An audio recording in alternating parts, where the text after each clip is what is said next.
Jolo ada di sisi lapangannya menggunakan advokat untuk penagihan masuk ke dalam slick OJK. Assalamualaikum warahmatullahi wabarakatuh. Apa kabar teman-teman semuanya? Semoga semua dalam keadaan sehat walafiat ya. Saya ucapkan lagi minal aidin wal faizin, mohon maaf lahir dan batin di hari raya keberapa lagi nih kita ya. Masih berjumpa, semoga kita diberikan kesehatan terus menerus, diberikan keselamatan sampai nanti kita kembali lagi ke rumah kita dari mudik. Amin amin ya robbal alamin. Oke teman-teman, kali ini saya akan membahas 5 pinjol ini paling cepat cair setelah lebaran. Hati-hati yang gunakan ini, awas penipuan. Nah, pinjol-pinjol apa saja itu, bagaimana modus-modusnya saat ini, kita akan bahas secara tuntas. Tapi sebelumnya saya harapkan kalian semuanya sudah subscribe channel ini agar channel ini terus berkembang dan dapat memberikan informasi terbaik buat kalian yang galbay. Oke teman-teman, ini dia buat kalian.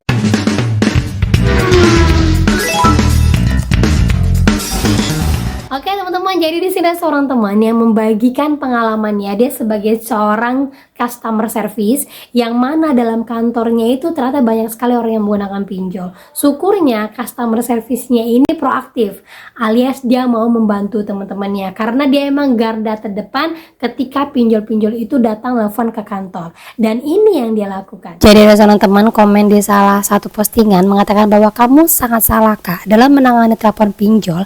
Kantor aku banyak yang minjol, kebetulan aku bagian CS dan sering terima telepon dari pinjol mulai dari tunaiku, kredit pintar, pinjam duit, ada kami, Indodana juga sering. Aku selalu bilang orang yang Anda cari sudah tidak bekerja lagi di perusahaan kami, sudah dipecat kurang lebih 6 hari karena ketahuan pinjaman online. Nah dari situ nggak pernah ada lagi yang nelfon, desk collector-nya paham kalau yang bersangkutan udah nggak bekerja lagi padahal masih kerja.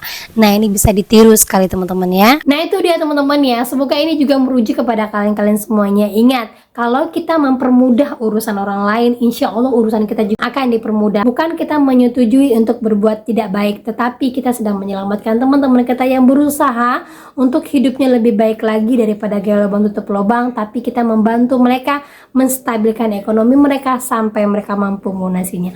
Yakin siapa sih yang mau dikejar-kejar hutang? Siapa sih yang mau menumpu-numpu hutang? Siapa sih yang mau menggunakan pinjol? Pasti tidak ada. Semua ini terjadi karena keterpaksaan, gitu ya. Dan lanjut lagi teman-teman, jadi informasi dari seorang teman, sekarang ini setelah lebaran juga ternyata masih banyak juga pinjol-pinjol yang mengirimkan orderan-orderan fiktif. Bahkan bukan hanya 1-2, sekarang ini yang dijadikan target oleh pinjol-pinjol itu adalah aplikasi-aplikasi ini untuk menakut-nakuti kalian. Nah gue pernah ada order ambulans kak, kebetulan gue petugasnya, sumpah itu mesen ambulan DC-nya ke alamat terhutang, dibilang sekarat. Pas gue sampai alamat udah ada 6 ambulan di sana juga korban orderan fiktif. Dan ada juga yang membagikan pengalamannya didatangin oleh Lalamove, yang mana ternyata Lalamove ini juga kebingungan karena apa, dia dimaki-maki sama pinjolnya kalau tidak berhasil menagih orang yang ada dalam rumah tersebut. Ternyata kasusnya pemilik rumah yang sekarang jadi kantor gue itu klik pinjol. Dari pihak pinjol mesen Lalamove biar si bapak G ini bayar hutangnya, sampai bilang saya kirim pemadam, ambulan, polisi dan lain-lain kalau kamu belum bisa bayar. Dan ternyata aplikasi seperti Lalamove, ambulan, pemadam kebakaran, Gojek, Grab dan segala macamnya itu jadi tujuan utama DC-DC pinjol untuk menagih kalian yang galbay. Nah itu dia teman-teman ya. Jadi mudah-mudahan yang nonton vlog saya ini ada orang yang bekerja di Lalamove, Gojek, dan Bapak Damkar, serta orang-orang yang masih juga sering diteleponin sama pinjol.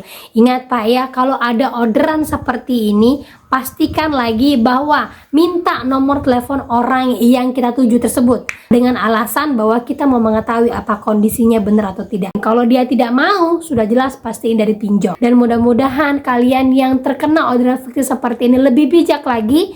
Dan ingat, kita ada perlindungan hukum. Kalau udah model seperti ini, jangan takut untuk melaporkannya. Sama halnya seperti teman kita yang terjadi di daerah Jawa, yang mana terus-terusan dikerjai oleh DC-DC dari kredit pintar. Akhirnya dia datang ke kantor polisi untuk minta perlindungan, dan polisi akhirnya berhasil mengungkap bahwa pinjol ini dari kredit pintar. Nah, seperti yang diinformasikan, 4 bulan diteror, diancam, Tadi labrak penagih pinjol kredit pintar warga inisial L minta perlindungan ke Polsek Purworejo.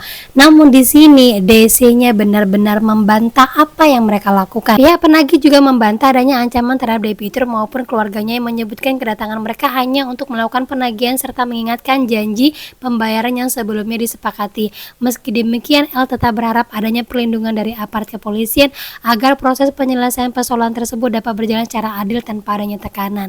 Nah, kenapa pinjol tersebut mengatakan tidak ada ancaman? Karena yang mengancam itu adalah pihak ketiga. Yang datang ke rumah mereka adalah pihak ketiga, sehingga pinjolnya bisa cuci tangan. Inilah mengapa setiap ada kejadian di rumah kalian wajib kalian sertakan bukti. Minimal kalian chatnya kalian simpan ataupun kalian rekam kejadian yang terjadi di rumah kalian. Gitu ya. Nah, itu dia teman-teman ya. Sekalipun kita rasa kayaknya percuma ngelapor sana sini, tapi yakinlah kalau kita membawa bukti-bukti yang kuat atas kelakuan mereka, insya Allah ada yang berpihak pada kita nantinya. Tuh teman-teman ya. Dan lanjut lagi, buat teman-teman semuanya selepas lebaran ini saya yakin sekali pasti akan kehabisan uang. Banyak sekali ya. Bukan 1-2 orang, bukan hanya yang mudik, yang di rumah saja pasti akan kehabisan uang. Karena memang momen setahun sekali ini hanya bisa dirasakan saat ini saja. Tapi hati-hati sekali buat kalian-kalian yang tergoda bujuk rayuan, karena banyak sekali nih iklan-iklannya di mana-mana. Ada beberapa pinjol-pinjol yang memang cepat mencairkan limit, mau memberikan limit besar, dan pinjol-pinjol ini paling jarang ada isi lapangannya. Itu kata iklannya. Tapi di sini saya mau jelaskan, beberapa iklan menyebutkan bahwa yang pertama itu ada Julo, kemudian isi cash, kredit pintar, Tunaiku, dan Kredivo adalah pinjol-pinjol yang paling gampang mencairkan limit. Hati-hati sekali, saya sebutkan lagi kepada kalian yang mungkin sangat kepepet untuk jangan buru-buru menggunakan pinjol ini. Karena apa? Jolo ada di lapangannya menggunakan advokat untuk penagihan masuk ke dalam slik OJK, dan penagihan DC lapangannya ada di sekitaran Jabodetabek sampai ke Bandung. Jadi hati-hati, jangan hanya gara-gara lebaran kehabisan uang kalian buru-buru menggunakan pinjol ini. Jangan ya. Lanjut lagi, itu ada isi cash, sekalipun tidak ada isi lapangannya, dia masuk ke dalam slik OJK. Nah, isi cash ini adalah pinjol yang memang isi lapangannya masih sedikit, tapi sudah ada di daerah Jabodetabek. Kalau kalian terpaksa sekali harus menggunakannya, ya saran dari saya lebih baik jangan gunakan terlalu banyak, gunakanlah secukupnya dan pastikan kalian mampu untuk membayarnya. Jangan sampai gara-gara satu ini kalian gak lubang tutup lubang. Lanjut lagi teman-teman ya, ada lagi kredit pintar. Kalau dari ini saya tidak menyarankan karena terorannya luar biasa, sampai banyak orang yang minta perlindungan hukum atas kelakuan DC-nya. Dan mudah-mudahan ada orang yang berani untuk meng-up berita ini sampai pinjol ini benar-benar disanksi oleh OJK atau dibatasi usahanya. Lanjut lagi, itu ada Tunaiku, ini juga jangan. DC lapangannya gak kira-kira, orang Ambon di mana-mana. Untuk melakukan pelunasan saja sangat sulit karena mereka selalu mengajukan restrukturisasi, alias kalian tidak akan pernah keluar dari pinjol ini. Jadi hati-hati sekali, saya tidak pernah menyarankan kalian menggunakannya. Lanjut lagi, yang terakhir adalah Kredivo. Apalagi Kredivo ini kalau bisa jangan ya, karena DC-nya ada di mana-mana. Apalagi lebaran kemarin sampai akhir lebaran juga mereka terus-terusan masih menagih, bergeria kemana-mana, bahkan tidak memandang bulu berapapun hutang yang kalian galbaikan, mereka pasti akan datang. Jadi jangan tergoda bujuk rayu iklan di mana-mana. Ingat saja, kalau kalian mau pinjol, pastikan pinjol kalian itu aman gak buat kalian. Kalau emang terpaksa sekali harus menggunakan pinjol, pastikan jangan berlebihan menggunakan pinjol, karena pastinya yang terjerat itu kalian lagi dan akan jatuh ke dalam lubang yang sama lagi. Gunakanlah uang yang ada saat ini benar-benar untuk kalian, jangan habiskan karena masih akan ada 1 bulan lagi yang akan kita lewati sampai gajian tiba. Dan saya harapkan kalian tetap sehat, selamat gitu teman-teman ya. Nah oke, itu dia informasi yang bisa saya sampaikan buat kalian. Semoga informasi ini menjadi mood booster, semangat baru lagi. Dan akhir kata saya ucapkan assalamualaikum warahmatullahi wabarakatuh.